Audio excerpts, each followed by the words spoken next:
ओम शांति। प्रश्नोत्तरी कार्यक्रम में एक बार फिर आप सभी का स्वागत है, जिसमें आदरणीय आशा दीदी हम सभी के मन में उत्पन्न होने वाले प्रश्नों का उत्तर देती हैं और हमें एक मार्ग दिखाती हैं जिससे हम अपने पुरुषार्थ को और आगे बढ़ा सकें।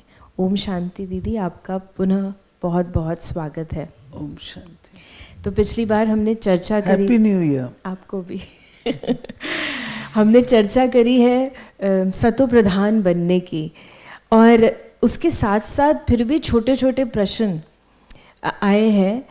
हम अपने उस स्थिति के बारे में भी बात करेंगे, लेकिन ये जो छोटे छोटे नहीं लेकिन जिसके साथ होते हैं वो बड़े हैं, तो उन प्रश्नों को पहले हम लेते हैं और उसके बाद फिर हम अपने उस लक्ष्य की ओर और ये सब उसी लक्ष्य की ओर ले जाता है।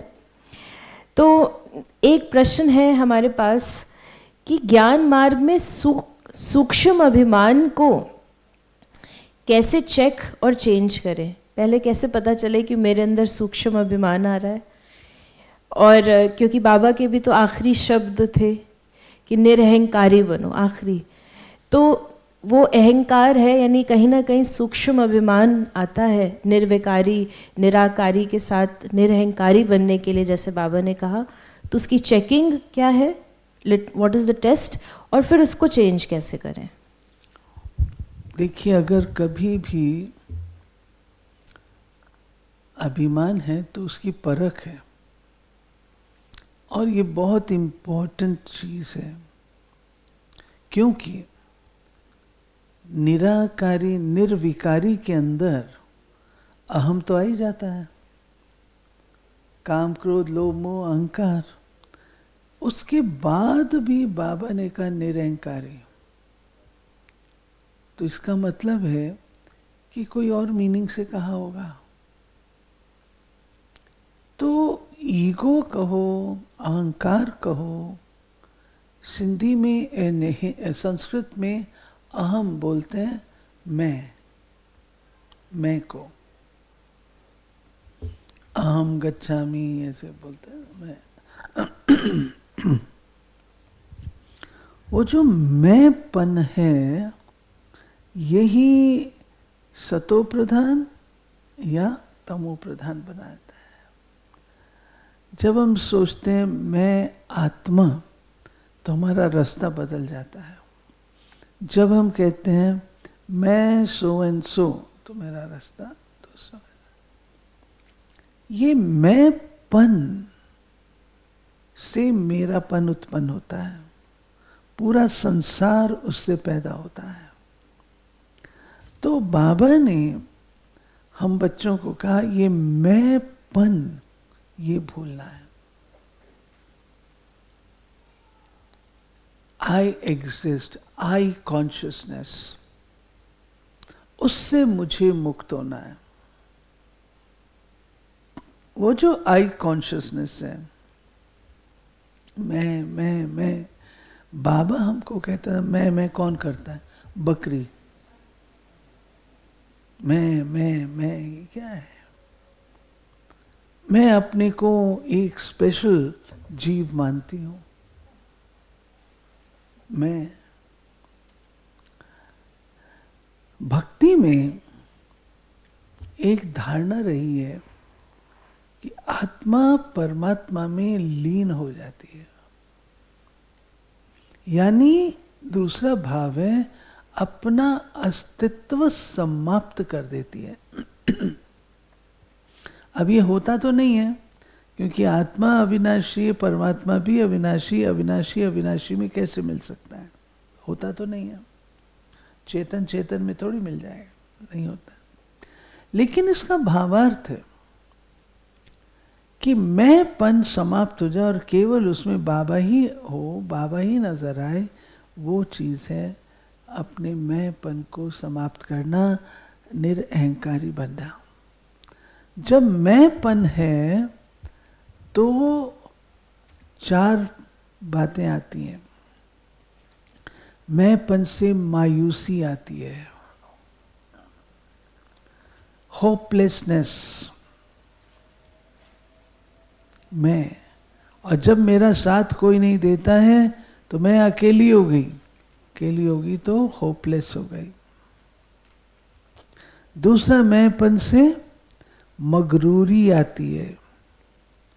मगरूरी अर्थात फॉल्स प्राइड, फॉल्स प्राइड।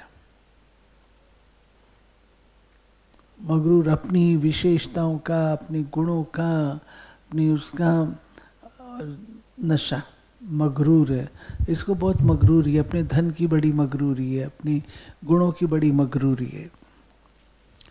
तीसरा मुरझाइश।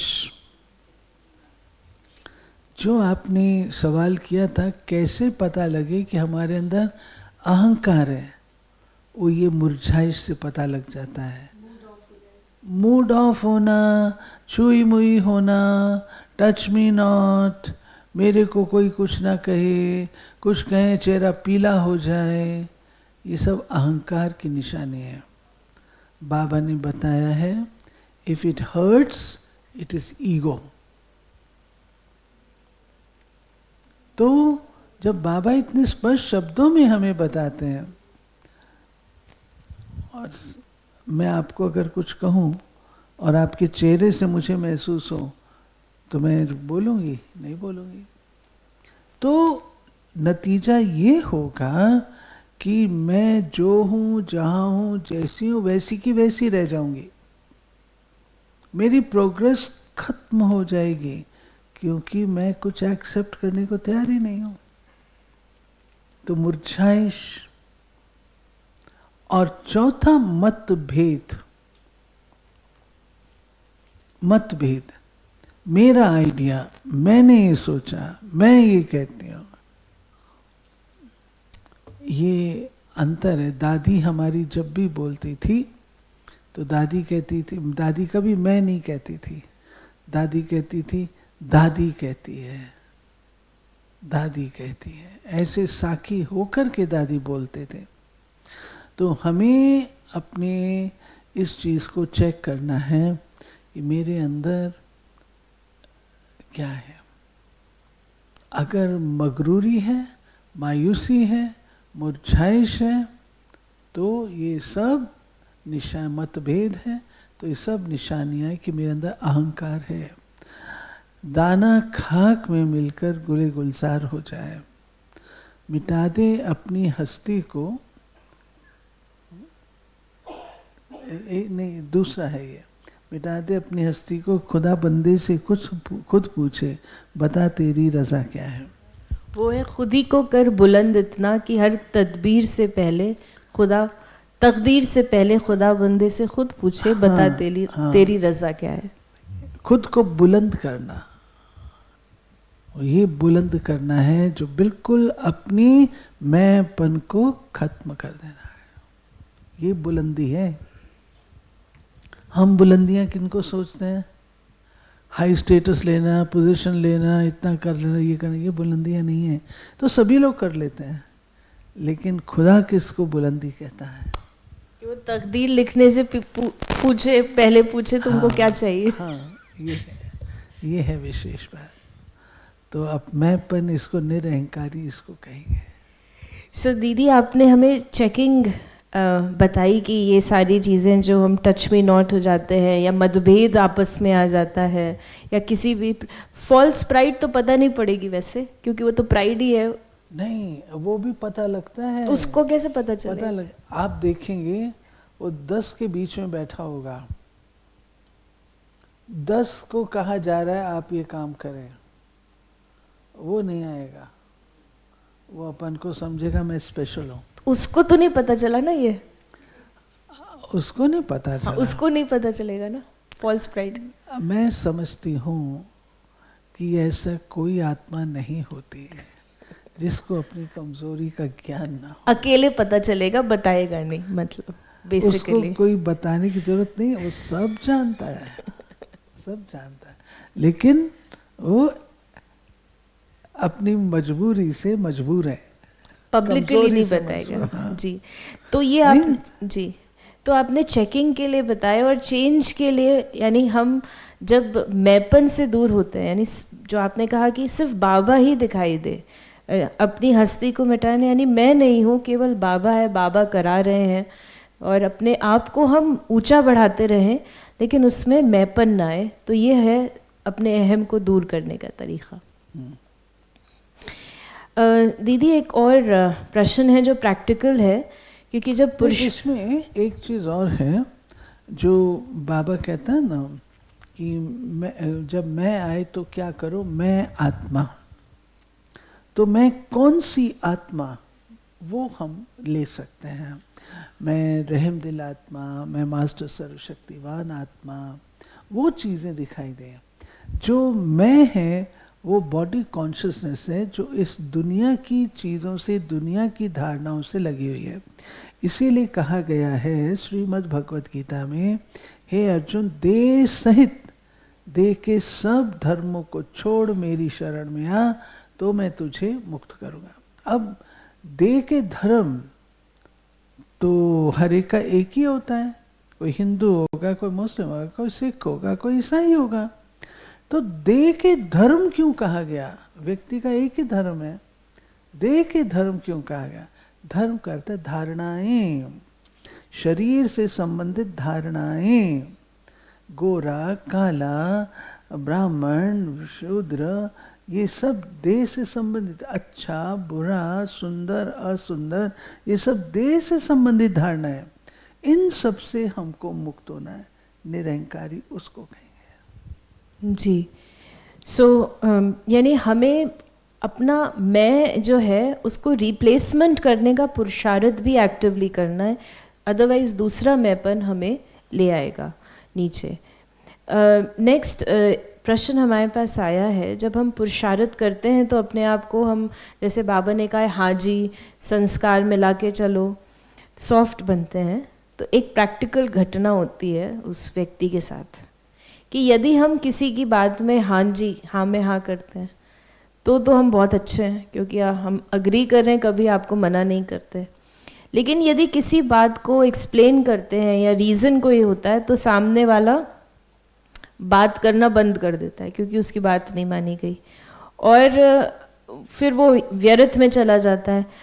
या तो हम हर बात यस करते रहें, मानते रहें, जिससे फिर समय और एनर्जी जाती है। तो ऐसा बार बार होने लगता है, तो क्या बस चुप रहें, रहकर हाजी करते रहें, क्या करें हम?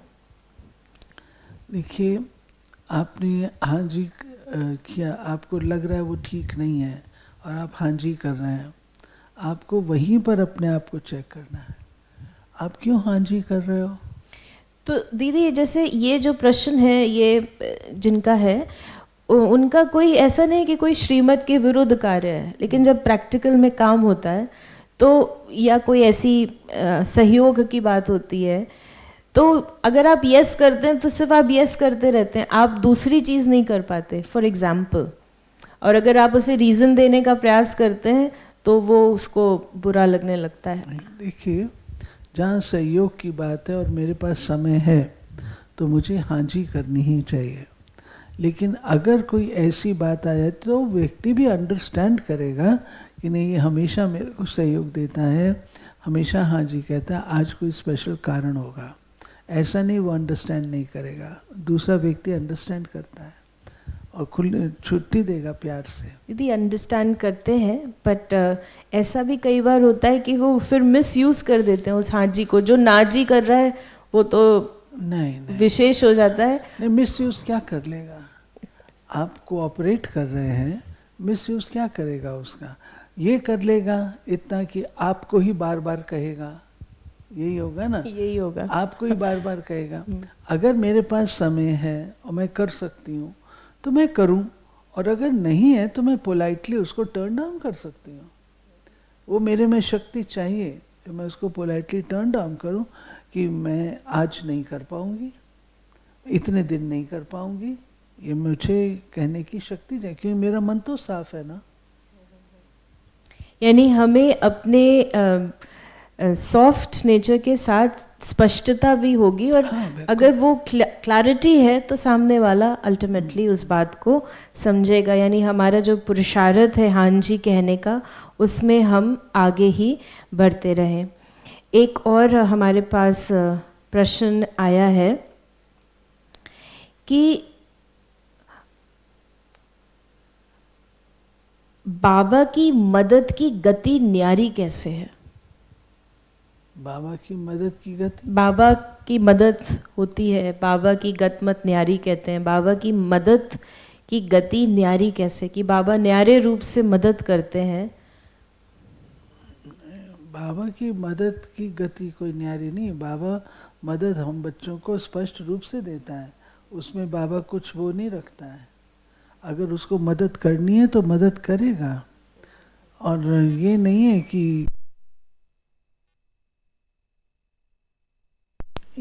कि बाबा मदद नहीं करे, कुछ सोचेगा करूं ना करूं।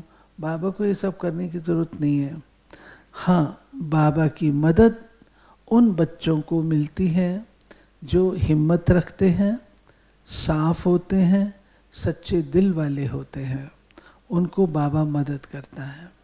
और जो वो होते हैं दूसरे प्रकार के, वो मदद ले ही नहीं पाते हैं। बाबा से मदद लेने के लिए भी हमको सच्चाई तो चाहिए।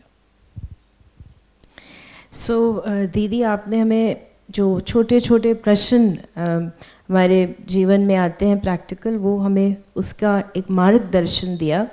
और अब हम आखिरी प्रश्न आपसे पूछते हैं कि जो हमारा लक्ष्य है कि हम सतो प्रधान बने, अपने जीवन में दिव्यता को लेकर आए और बाबा के समान बनना है। हमें बाबा ब्रह्मा बाबा ने हमें वो एग्जाम्पल बताया, और हम आपका श्रेष्ठ भाग्य है कि आप बाबा के को आपने साकार में उनका स्नेह प्राप्त किया, और हमारा श्रेष्ठ भाग्य है कि हम आपके समीप हैं, तो इनडायरेक्टली हमें भी मिल रहा है। और उस रीति से तो हम आपसे जानना चाहेंगे कि ब्रह्मा बाबा के जीवन में तो एक रूप से सतो प्रधानता वैसे ही थी, फिर भी आपको क्या लगता है बाबा ने क्या, आपने उनके जीवन से कोई ऐसी घटना, कोई ऐसा इंसिडेंट जहाँ पर बाबा एक्टिवली अपने सतो प्रधानता को जैसे एक्टिवेट कर रहे थे, और ह्यूमन बीइंग से वो अपने संपूर्ण अवस्था को उन्होंने प्राप्त किया है, एक गृहस्थ से उन्होंने अपने संपूर्ण अवस्था को प्राप्त किया है।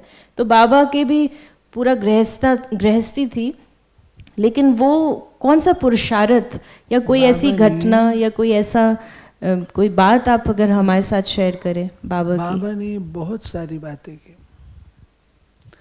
पहला पुरुषार्थ जो बाबा ने किया वो था आत्म स्थिति का, और इस पर बाबा ने बहुत मेहनत की, क्योंकि इससे ही सारा संसार बदलता है। तो बाबा ने इस बात में सब कोई आत्मा आत्मा आत्मा की दृष्टि से देखना, इस पर बाबा ने बहुत ज़्यादा किया। दूसरा जो इमीडिएट हुआ था और बाबा ने उसके ऊपर पूरा किया, सब कोई ब्रह्मा को ही भगवान मानने लग गए थे, क्योंकि ब्रह्मा के द्वारा ही शिव बाबा साक्षात्कार करा रहे थे। तो उनको शिव बाबा तो दिखता नहीं था, ब्रह्मा ही दिखता था, तो वो समझते थे कि ब्रह्मा ही सब कुछ है। तो बाबा ने पूरा पुरुषार्थ किया कि कोई भी आत्मा मुझे भगवान नहीं समझे, परंतु बाबा को समझे। तो बाबा ने हर तरीके से, नहीं बच्चे शिव बाबा को याद करो, शिव बाबा को याद करो, शिव बाबा को याद करो, ये बाबा पक्का कराते थे। तीसरी बात जिस पर बाबा ने पुरुषार्थ किया वो ये था कि वैरायटी बच्चे थे, वैरायटी प्रकार के संस्कारों वाले थे, जो बाबा की मुरलियों से स्पष्ट होता है किस किस प्रकार के संस्कार उनके अंदर थे। लेकिन बाबा ने पहले उनको डील करने की कोशिश की, नहीं तो फिर बाबा ने स्वयं को ड्रामा के पट्टे पर ऐसा लाके खड़ा किया जो बाबा को कभी भी उन आत्माओं के प्रति फिर संकल्प नहीं चलते थे। पहले तो था, लेकिन उसके बाद संकल्प नहीं चलते थे बाबा के, नहीं ये राजाई बन रही है, वहाँ प्रजा भी चाहिए, तो दास दासियाँ भी चाहिए, तो नौकर चाकर भी चाहिए, तो बाबा ऐसे अपन ऐसे ही यज्ञ में जो विघ्न पड़े या आई बातें आई, उसमें बाबा का जो समर्पण भाव है वो जबरदस्त था। आज आप देखिए, अगर आपकी फैमिली है और फैमिली में आपके पास कुछ भी नहीं है, कुछ पैसे नहीं, और आपके 10 बच्चे हैं जिनको आपने पालना है, आपका ख्याल नहीं चलेगा। बाबा के पास 350 बच्चे थे और 4 आना था, लेकिन ब्रह्मा बाबा का ये टेस्ट था। श्री बाबा ने टेस्ट, बाबा ने कहा मैं निश्चिंत हूँ, यज्ञ तो उसका है, बच्चे उसके, ये मेरे बच्चे हैं, ये नहीं था। उसके बच्चे हैं, वो आप ही करेगा। तो बाबा ने जैसे समर्पण करने के बाद अपने मन और बुद्धि को ऐसा समर्पण किया जो कि बाबा ने पुनः देखा नहीं। और फिर बाबा ने एक और चीज, कभी भी धन को महत्व नहीं दिया। बाबा ने अपना धन एक बार समर्पित कर दिया, उसके बाद धन को महत्व नहीं दिया, धन को हाथ नहीं लगाया। तो बहुत सारे थे। और सर्व आत्माओं, हम लोग बच्चे से, जो आपने पूछा, हम लोग बच्चे थे तो हम ड्रामा भी करते थे, हम लोग कविता भी बोलते थे, गीत भी गाते थे। धीरे धीरे बाबा को ये सब अच्छा लगता था, शाबाश भी देते थे। लेकिन धीरे धीरे बाबा ने अपने आप को उपराम किया। जितना जितना बाबा ऊंचे उठते गए अवस्था में, उतना उतना इन सब चीज़ों से बाबा उपराम होते गए। और बाबा ने वो अभ्यास किया, बाबा है भी और नहीं भी है भी और नहीं भी है, ये बाबा का अभ्यास। और बाबा, ब्रह्मा बाबा शिव बाबा को जो प्यार से याद करते थे, वो देखने वाला सीन होता था। मैंने तो नहीं देखा, ये मैंने सुना है। बाबा अपने पलंग पर पाँव नीचे करके बैठे हैं दोनों, ओ बाबा मीठे बाबा। तो बाबा, शिव बाबा को याद करने की वजह ये सब चीज़ें हमने देखी। तो बाबा के कदम पे कदम, जो ब्रह्मा बाबा ने अपने जीवन में कदम रखे, और हमें केवल उन कदमों पर चलना है, लेकिन हम अपनी बुद्धि चलाने लगते हैं। तो बाबा ने कहा फॉलो फादर करेंगे तो हम बाप समान बन जाएंगे। ओम शांति। यदि आपके मन में कोई प्रश्न आता है तो आप उसे व्हाट्सएप कर सकते हैं 8826599309 पर, या मैसेज भी कर सकते हैं। और अगली बार जब ये प्रोग्राम होगा तो हम उन प्रश्नों को लेने का प्रयास अवश्य करेंगे।